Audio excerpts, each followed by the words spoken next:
No. We got them. We know what we're doing. Yeah. Okay, Rochester. Okay, Rochester. You can't miss this play, Rochester. I'll get 20 seconds. Do you have anything else you want to say, gentlemen? I would just like to say that I really do appreciate Brother Rivers coming up with the concept of offering Afro Rochester the opportunity to share and develop their theatrical skills. This isn't just about playwrights. We're getting people who are learning lighting, who are learning directing, who are learning acting, who are learning all the aspects of theater. And there are other groups, and we're actually in the process of working on all the African American theatrical groups working together.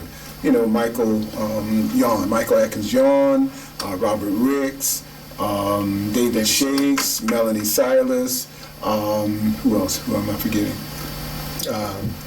Just a bunch of them. Yeah, but there's a bunch of them who are doing things, and what we would like to see happen in the near future is collaboration between all of those African American groups to not only make each one's product better, but to develop our audiences.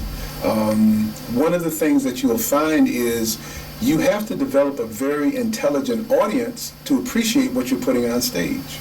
It's a shame for you to go into production and go into rehearsal for 2, 3, 4 months. You get a script, and then you have a handful of people who show up for it, because there's so much energy put into putting on a simple, full production of a play.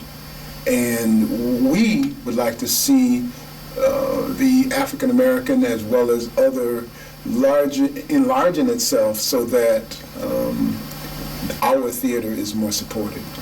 So this is a multi-faceted thing that we're doing with Sankofa and the other groups. It's really about developing ourselves and our audience and lifting the whole community up. Okay. Do we have an African American performing arts theater in Rochester? No, that's what we're working on. Why is that not happening? Why we can? You said you're working on it. Yeah, but see, I think the reason it has not really happened is because we never really worked on it True. to get it together, to do it. When we started MMB Theater One project, our thing was to open it up to everybody, although it's African American based.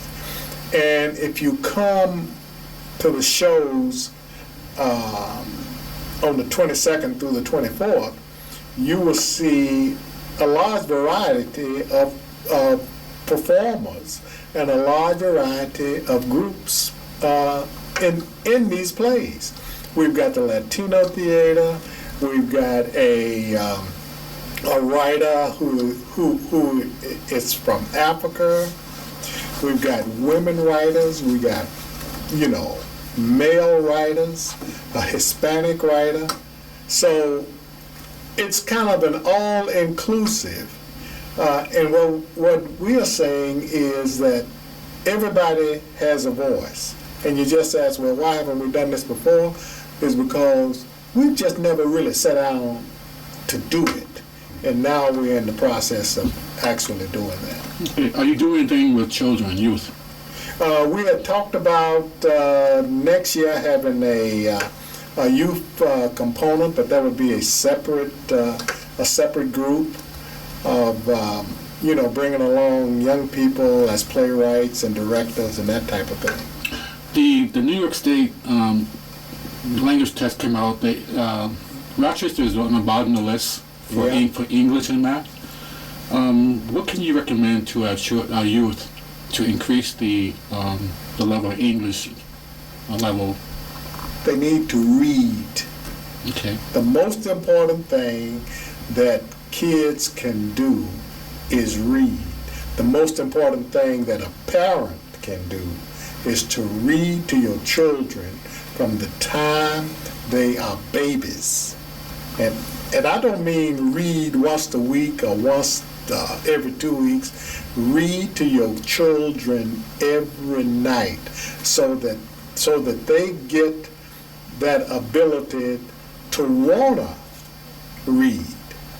And the problem is, you as a parent have to give them that ability to read. So the most important thing is to read to your children and encourage them to read. I agree. I totally agree with you. What about book clubs? Do we have book clubs here? We've had book clubs. We've had book clubs. We've had children's book clubs when we were over in the other building. We had a children book club that met every 2 weeks. Since we've been over here, we haven't done it because we don't have that, that type of room. But we've had children's book clubs. Okay, can you explain briefly about this place, Mood Makers? Mm-hmm. Mood Makers? Mood Makers is 20 years old this year.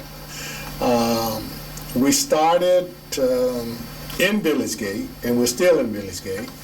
We started with 250 square feet of space in 1994. It's when we first opened. And our whole concept was to do outreach to the community, and that's what we've been doing. We've been doing quite a lot of outreach, and Theater One is just another outreach to the community. We are primarily a African American bookstore, but we sell all types of general books. We sell gifts. We do events. We have meetings. We have people that come in that just sit around and argue. We have people that come in and say, Mr. Rivers, what you got to eat?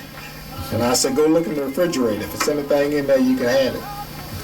But when we opened the store, that's what we wanted to be to the community. We wanted a place where the community could come in and feel like that they were a part of it. And I think we've done a pretty decent job. I agree. One of the things that we wanted to do as part of this is give you a foretaste of what you can expect at that Thursday evening, August 22nd. So we're going to splice in or have part of a play that we did at Sankofa Festival 2 years ago, August of 2011. There's a play that I wrote. I wasn't in it. It's called Black Man Blue. We had Nathaniel Dudley, David Dwayne Clark, and Annette Ramos, and Sherlyn Washington, 4 magnificent actors. And again, as part of this interview, we'll show you a piece of that, so you'll get a foretaste of what to expect on the 22nd of August 2013. Okay, thank you, gentlemen, for being on Roots Culture and Nature. Roots Culture and Nature comes on every Friday night, every Friday afternoon at 2 o'clock p.m., and every Saturday night at 11 p.m. So Rochester, tune in to Roots Culture and Nature. And don't miss the play coming out 22nd of August, 23rd, and 24th of August. Peace and blessings. Peace.